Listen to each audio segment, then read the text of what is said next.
Pessoal, eu preparei um vídeo onde a jornalista Cristina Gremel faz uma análise sobre os principais fatos que estão acontecendo no momento relacionados à censura no Brasil.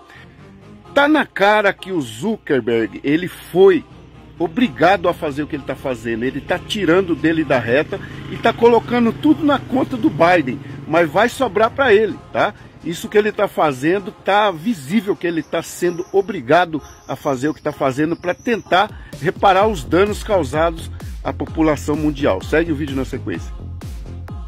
Vamos começar esta segunda-feira relembrando a notícia mais impactante da semana passada, que foi o anúncio no dia 7 de janeiro, feito pelo CEO da Meta, gerenciadora do Facebook e do Instagram, além do WhatsApp, de que chega de censura nas redes sociais, chega de agência de checagem, foram longe demais. Depois, ao longo da semana, ele ainda em entrevistas, especialmente ao maior podcaster do mundo, Joe Rogan, ele confessou que foi por pressão do ex-presidente Biden, dos Estados Unidos, que eles inclusive censuraram notícias verdadeiras sobre efeitos adversos de vacinas, entre tantas outras questões da pandemia.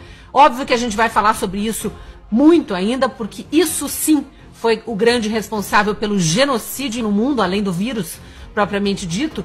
Mas o assunto hoje é que Zuckerberg, depois de falar tudo isso e repercutir tudo isso em cima do seu nome e das suas empresas, censurou de novo e censurou uma jornalista, a jornalista alemã Vicky Richter, que esteve no Brasil recentemente para tentar documentar a falta de liberdade de expressão, a tirania do judiciário brasileiro e a censura. Bem, o que aconteceu? A Vicky denunciou neste domingo, ela mora nos Estados Unidos e lançou um vídeo por lá. Ela denunciou neste domingo que o Instagram derrubou o vídeo em que ela está denunciando o quê? Que ela foi perseguida no Brasil, que ela foi intimidada no Brasil para que o documentário sobre a falta de liberdade de expressão não fosse adiante. É gravíssimo tudo que ela denuncia, a começar por essa última denúncia de que Zuckerberg, apesar de todo o teatro da semana passada, continua censurando. Foi censurada no Instagram, mas o vídeo dela continua no Twitter. Eu, inclusive, compartilhei no meu perfil neste domingo para que mais e mais gente possa acessar, e inclusive colocando o link do perfil dela para que mais e mais gente possa seguir essa jornalista, a Vicky Richter, que vinha, obviamente, trabalhando nesse documentário, ainda será lançado, e foi alvo do seguinte: ela tentou, como jornalista, entrevistar o ministro Alexandre de Moraes, porque em todos os lugares por onde ela ia, com todas as pessoas com quem ela conversava, o nome do ministro era citado, e ela queria ouvir dele qual era, afinal de contas, a posição dele em relação à liberdade de expressão. Olhe o que aconteceu. Ela tentou ligar do telefone de um parlamentar que estava oferecendo ajuda nessa intermediação aí com a tentativa de entrevista, e o telefone do parlamentar foi bloqueado quando ela se identificou como jornalista querendo falar com o ministro Alexandre de Moraes sobre censura no Brasil.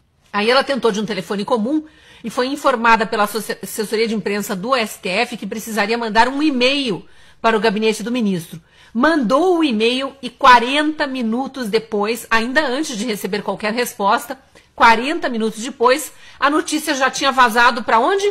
Revista Fórum, extremista de esquerda, para usar os termos que eles gostam tanto. É um veículo de comunicação da blogosfera lulista, um dos mais antigos aí.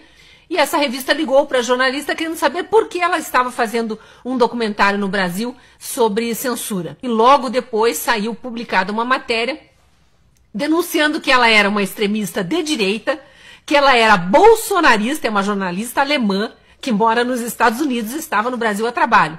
Que ela era bolsonarista, ou seja, ela nem vota no Brasil, mas ela é bolsonarista. E mais um monte de coisa, ou seja, tentando difamar a jornalista. Aí no vídeo ela também dá mais alguns detalhes, dizendo que quando ela tentou sair do Brasil, sem a entrevista do ministro Alexandre de Moraes, ela foi chamada, foi detida pela Polícia Federal.